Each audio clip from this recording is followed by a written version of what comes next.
But there were moments when I was like, if you know what I mean. I'm sure you know what I mean if you play Otome games, but like, they'll do something and you're like...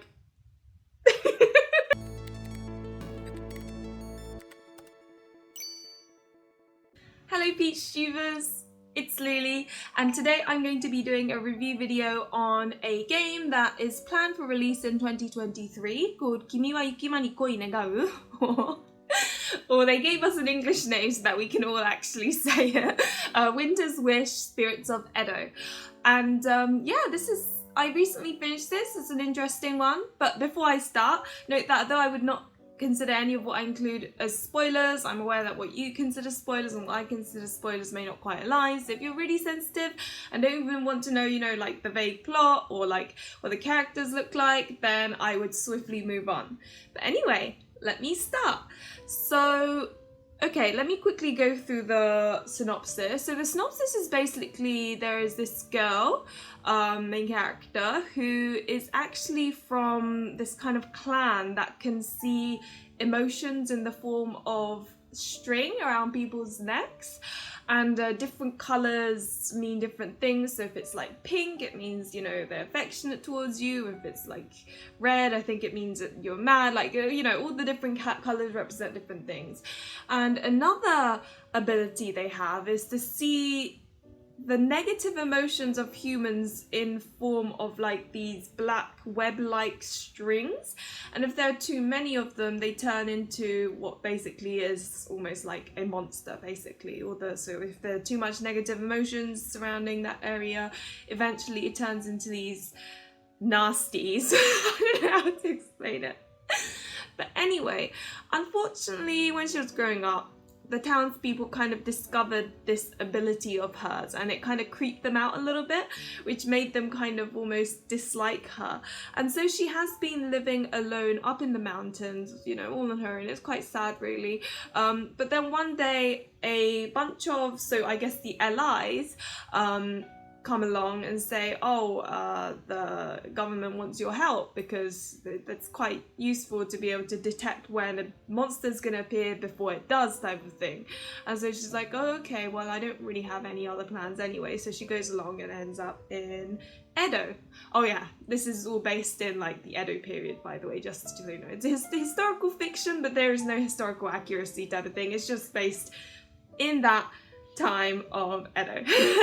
But anyway, so she goes to the city of Edo and discovers that these allies are actually not human. They are these, so a little bit of context. In this world, or like universe, I guess, if you care a lot about an item, like, okay, let's say I care a lot about this ring or that ring or like this bracelet or whatever, and if I really, really care about it, it turns into like a humanoid thing. And so they essentially become like a human, but they are called katachibito, and they're an item in human form. So they're not human, but they look human, and you do have relationships between humans and these beings, that's the thing. Now, the love interests are actually created by the government, but they aren't created in like this sort of like, I really care about this item sort of way, but they are actually things called kiko, or I don't know what they're gonna localize it and translate it into, but they're basically beings that are formed based off of items too, except they are made in such a way that they don't really have any emotions. All their emotions like suppressed and basically non-existent, and they don't really have a sense of self in that sense.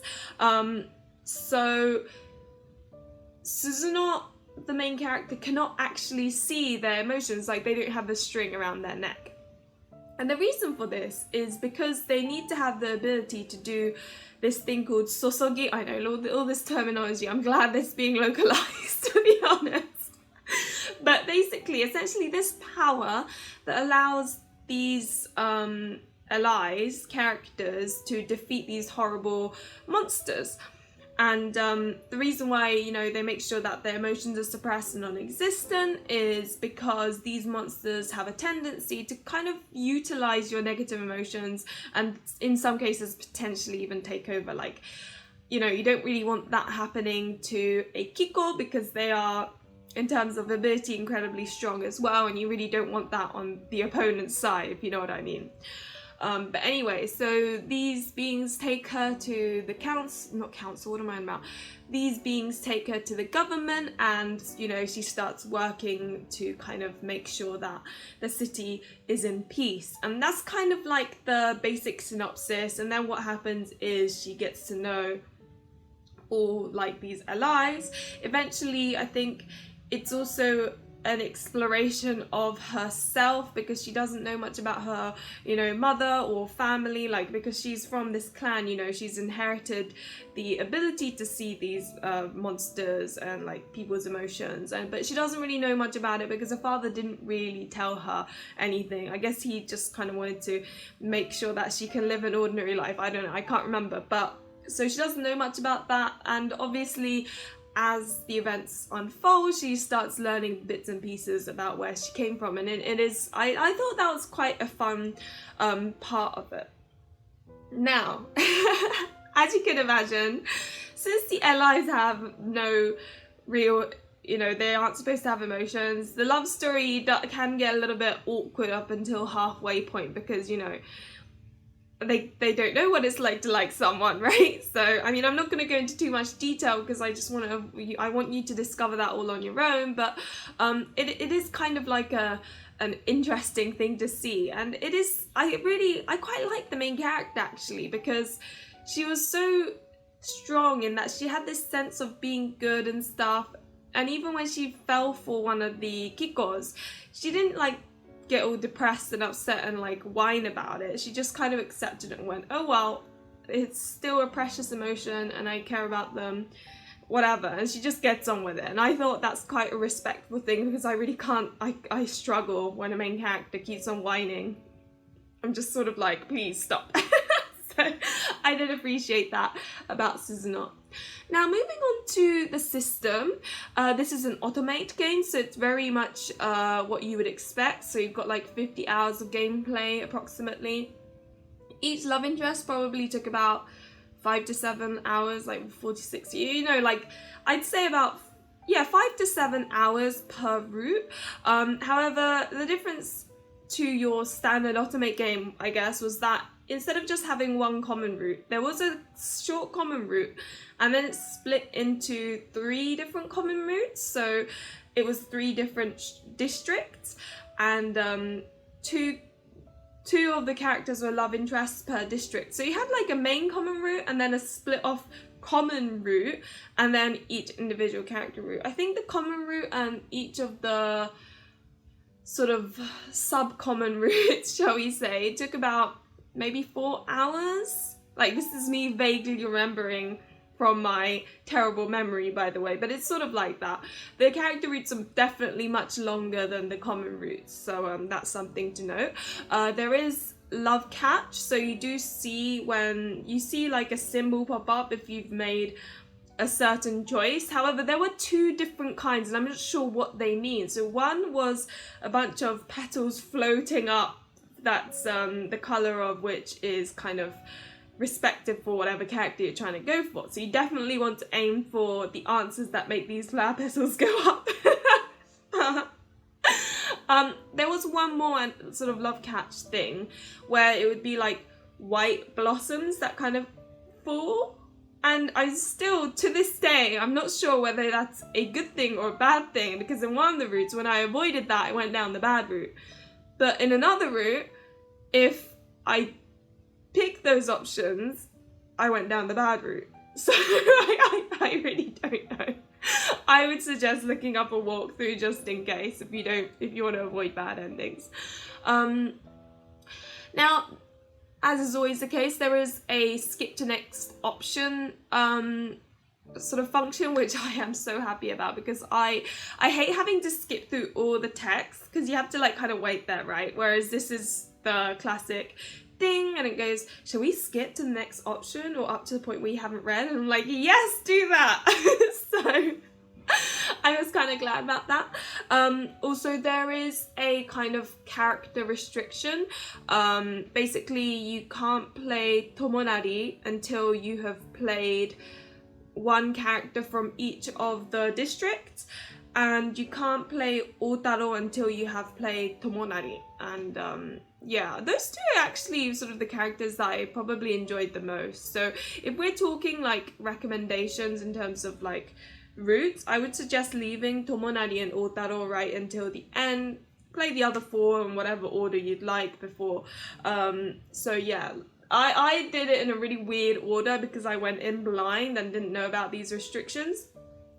I was told that it's a spoiler to even know the order of the routes. Now, I disagree with this in the sense that the only spoiler is that you learn there's a restriction. But like, I don't know, I feel like that was more a problem for me because it meant that I kept on going down or aiming to go down, let's say, Tomonari's route or Otaro's route, and then it would go bad end because you can't play it and you're like, what did I do wrong?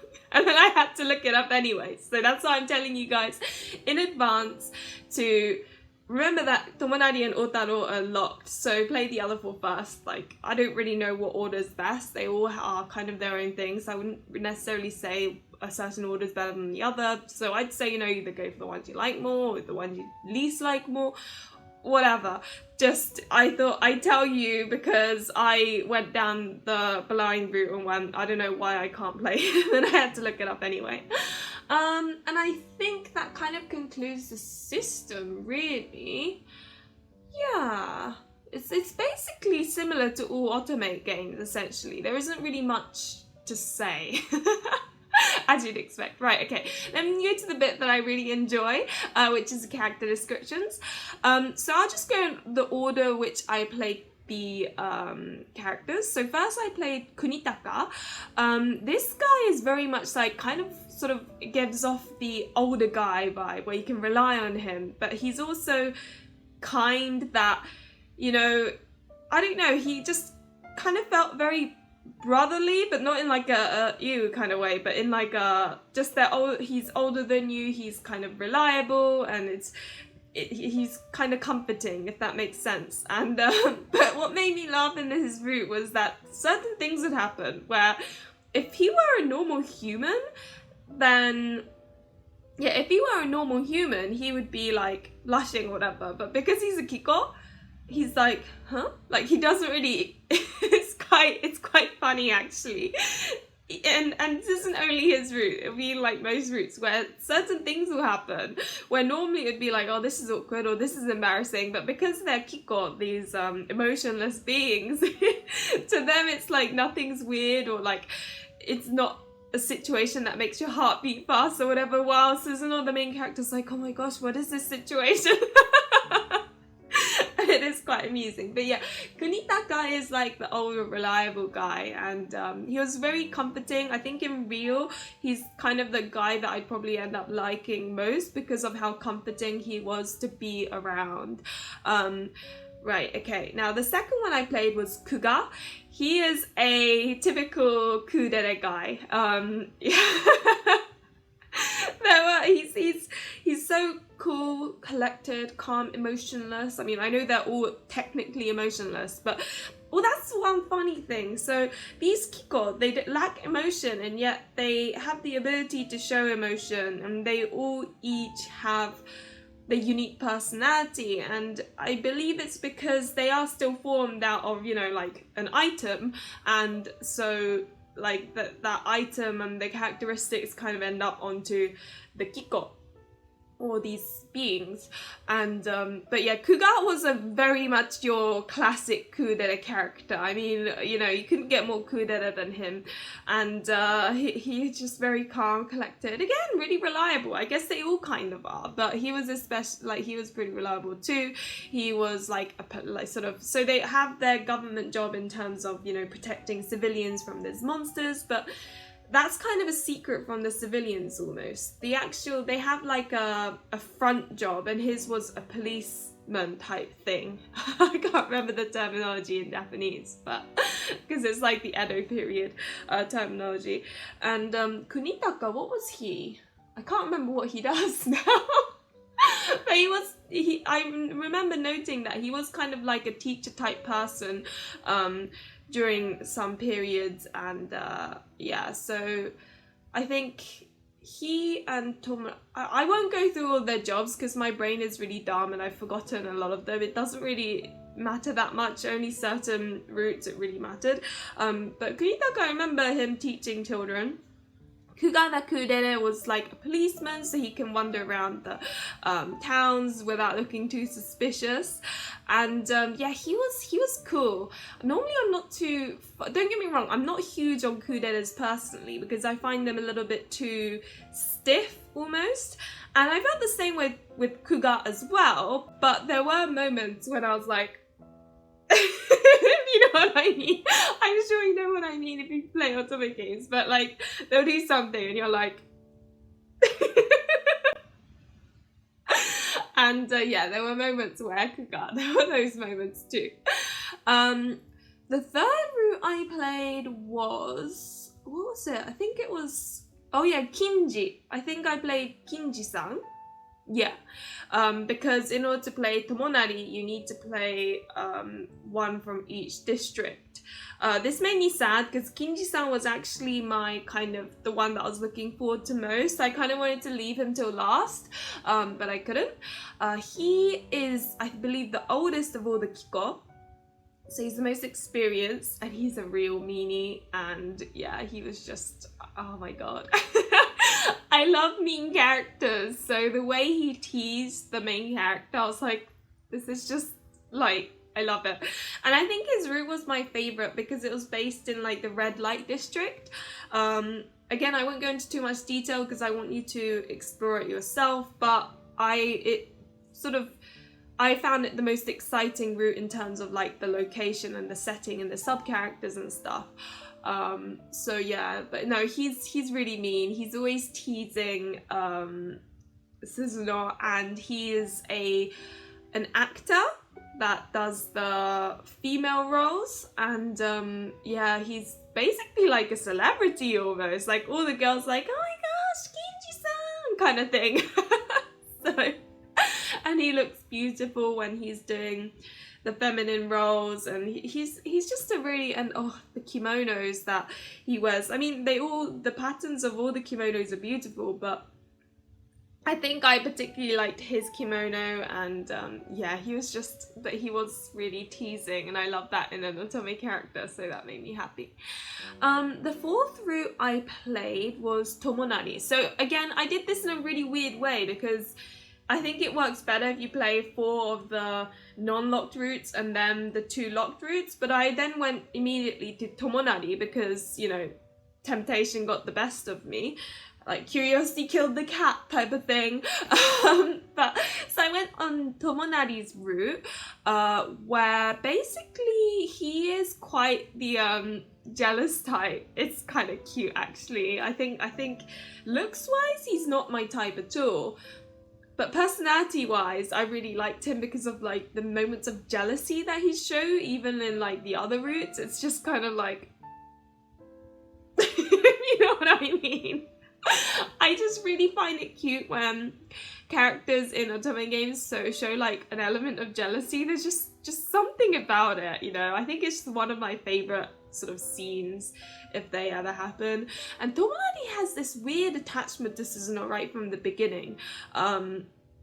He keeps saying, I don't know why type of thing, and but yeah, he takes a liking to Suzuno immediately right from the start, and it's kind of interesting because clearly to other people he's very like emotionless, doesn't really care that much, but for some reason with Suzuno he immediately was kind of attached to her, and you know, it was all quite sweet. And even Kunitaka mentions this in his route, like, I don't know why Tomonari likes you so much, he normally is a bit, you know. And also I think Tomonari was quite a little bit like kind of head in the clouds almost, which gave him such a cute, like, it made him so cute. I don't know, I really like Tomonari. But yeah, so he is in the same district, like in charge of the same district as Kunitaka, and they kind of keep an eye on sort of their area and stuff. And yeah, so, and I think Tomonari's route was interesting. Like it had a different taste to the other routes. It kind of felt, I don't really want to say it, but like it felt different, and the way that route was, I enjoyed much more than the other routes, and you'll know what I mean when you play it. And fifth route, okay, so the fifth route, after Tomonari, the fifth route I played was Yoichi. Yeah, I think everyone likes Yoichi, and for good reason. He's a typical tsundere character, and he's also lazy, even though he's hardworking. It's kind of funny because he's always like, oh, I can't be bothered, why do I have to do it, type of thing. But he's also like, he has the dead it moment, especially towards the end of the route. Like, the change is just like, I don't even. I think out of all of them, his was probably one of the more romantic ones, maybe, at least towards the end. I felt that way anyway, because I don't know, the good ending was actually I really liked it. I thought it was, I know good endings tend to be very stereotypical in games, but like their one, I think I liked kind of the most because of how sweet it was. It was sweet, and yeah, so if you like tsundere characters, you'll probably like Yoichi. And also, actually, I won't say this. You can experience the joy of this yourself. I'm not gonna say anything. I was gonna say something, but I'm not gonna say it because, yeah, no. Anyway, moving on before I ruin it. The last route I played was Outarou. Outarou is a locked route where you have to play Tomonari before you can play him. So, okay, note this. You can play everyone other than Tomonari and Outarou. Tomonari unlocks when you play one character from each of the districts, and Outarou unlocks when you play Tomonari. So, okay, take a note of that. And anyway, so Outarou's route again it felt a bit different from the other routes. What it sort of felt almost like was like the other routes were side bonus stories, and like they're all individual things. And then Tomonari and Outarou felt a bit more like they were the plot, if that makes sense. So the others you would kind of enjoy for their characters, whereas I felt like Tomonari and Outarou were like, you would enjoy the characters, don't get me wrong, but it was focused more on the plot. And that's probably why I enjoyed it more, actually. But Outarou is always like a puppy. He's really cute. He's kind of, what I found interesting though was he's like a puppy, and he's kind of like hyper, but like not too hyper that it's stressful. So he's like a good kind of cuteness, if you know what I mean. And initially I wasn't too sure of him because he gave off a bit of a lolly look, as in like a shota look. But you know what? I don't think it was that bad. It's a little bit like maybe Tokisada or no. I don't know, I felt like his personality made up for the slightly more childlike look, and he also showed moments of jealousy and stuff, and I thought it was quite cute. He also felt kind of, I don't know, almost attached to Suzuno from the start, kind of, I don't know. But he was very puppy-like and cute, and you know, as I said, it was sort of, the route feel was similar to Tomonari's in the sense that it felt more focused on plot than on the character itself. Like, it obviously focused on the character too, but like they also focused a lot on the plot, which made it feel very much more kind of just interesting, yeah, for lack of a better word. But yes, I'd say those are the character descriptions. I know my brain was kind of all over the place there. It wasn't very well structured.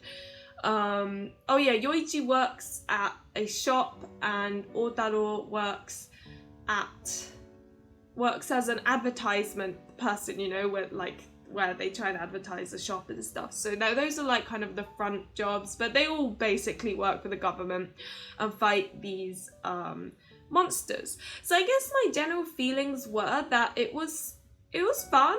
Just, I guess I'm not really into Japanese like historical fiction as much, so I kind of struggled to get into it.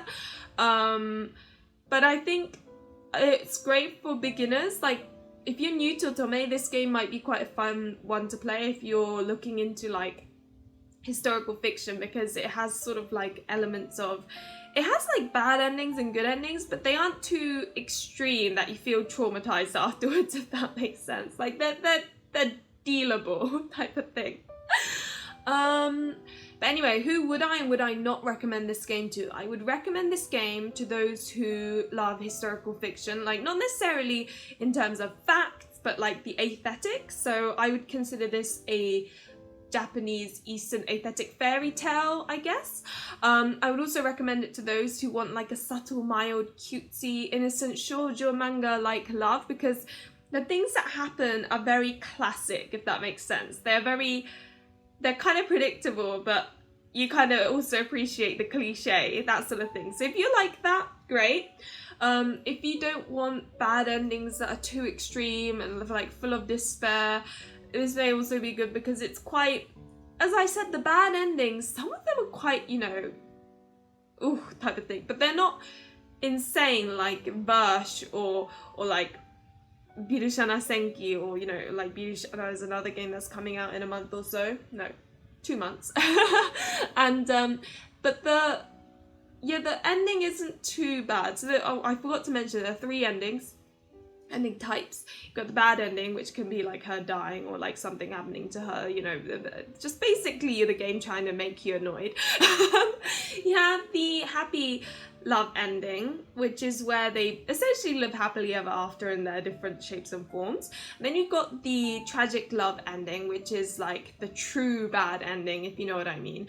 And it's some of the routes I prefer that. Some routes it was kind of like, oh, okay, whereas others I was like, oh, okay, if that even makes sense. Like some of the bad endings I didn't really leave much of an impression, because it almost felt so like sudden and kind of like forced, whereas some of them it was well thought out. So I guess it just depends on what route you're playing, really.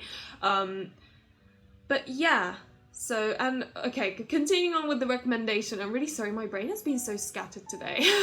But I would also recommend it to those who aren't really looking for like something mature, steamy. Nothing steamy really happens. It's all very, like, as I said, cutesy. So don't expect any skin color, as I put it, because yeah. Also, if you like games that focus more on, I guess, you know, the characters more so than, it depends on the route. As I said, the first 4 characters, it felt very much more like a character game, but like the other 2 felt more like a plot game. It's a weird mix, to be honest. But yeah, those are the people I would recommend it to. So in summary, I recommend it to those who like Japanese fiction, like historical aesthetics, like sort of pure shoujo manga like romance, and like cliches, that sort of thing. And I guess if you just like the characters really naturally, I mean, the art is quite pretty with the kimono patterns and all that. I thought it was great. Oh, and I really like the soundtrack. Some of the music, some of the background music stuck in my head quite a bit, and it still is right now, and it's been like a few weeks since I completed this game, so I quite like, yeah, there was just one track that really left an impact in my mind, and I really like that. Now, who would I not recommend this game to? I would not recommend it to those who have played lots and lots and lots of Otome games, because the plot is quite predictable, like very predictable. I would also not recommend it to those looking for something more mature with like sort of steam, spice, that sort of thing. It's quite a cutesy, you know, Otome game. As I said, think of shoujo manga that you read when you're a teenager, where it's kind of cute, it makes your heart beat a little bit, you get some butterflies, but it's not like crazy where things are happening and you're like, whoa, what's going on? It's just very cute, cozy. I don't know how to put it. I would also not recommend it to those who don't like historical fiction as well, because obviously it's in Japan, it's like Edo period, it has that feel. I am one of those people who can't really get too into the Japanese historical fiction type genre, so I really struggled to get into this one. But if you like it, great, but I wouldn't recommend it to those who are like me, who aren't really too sure or fond of the genre. So that kind of ends my who I would and would not recommend this game to section. My rating, some of you are going to roast me for saying this. Remember, this is my opinion, and just because I feel this way doesn't mean that the game is like that, like, to everyone. This is my opinion, right? Okay? Just so you know. I would probably give it like maybe a 2 or 2.5 out of 5. I'm not saying that's a score that this game deserves or anything. It's just, I really struggled to play this game, and I don't think I would have completed it if it had not been for making this review, because the thing is, it's not that I didn't enjoy it, it's just that the plot was so beyond predictable that this is how predictable it is. To try and make it not predictable, they would try and like pretend something else is happening, but because it's so predictable, you're like,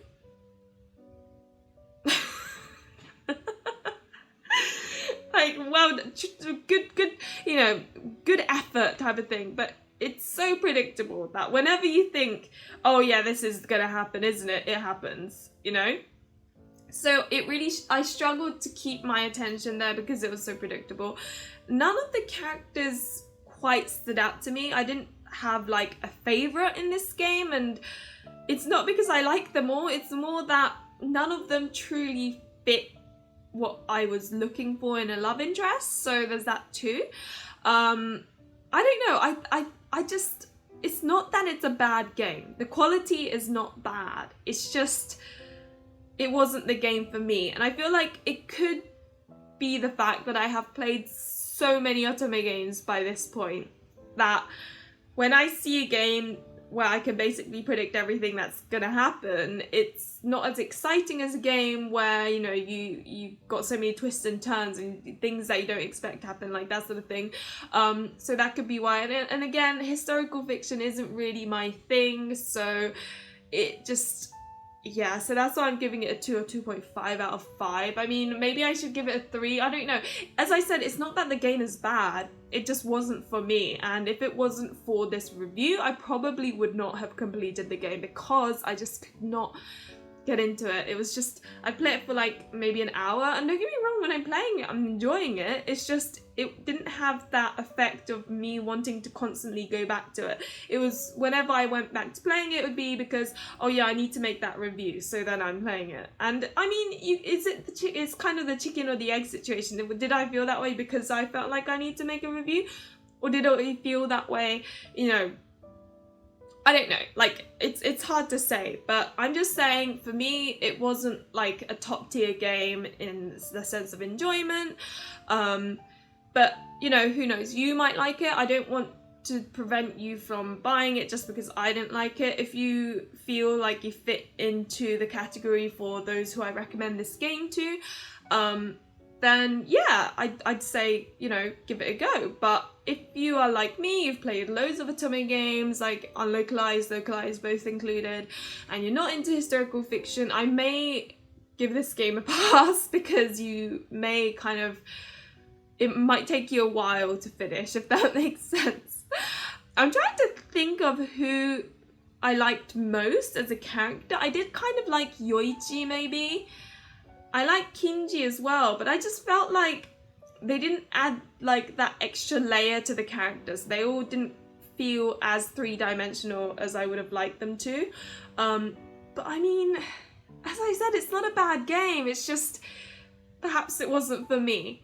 But anyway, if you have played this game and you feel differently, please do tell me in the comments so that other people can read it as well. Obviously avoid spoilers, but that way maybe people can get an idea of how other people felt about the game, not just how I felt. So, you know, because it's important to get different perspectives when it comes to games, and, you know, normally I know I'm quite hyper about games and explaining them and all of that, but this one I just, yeah.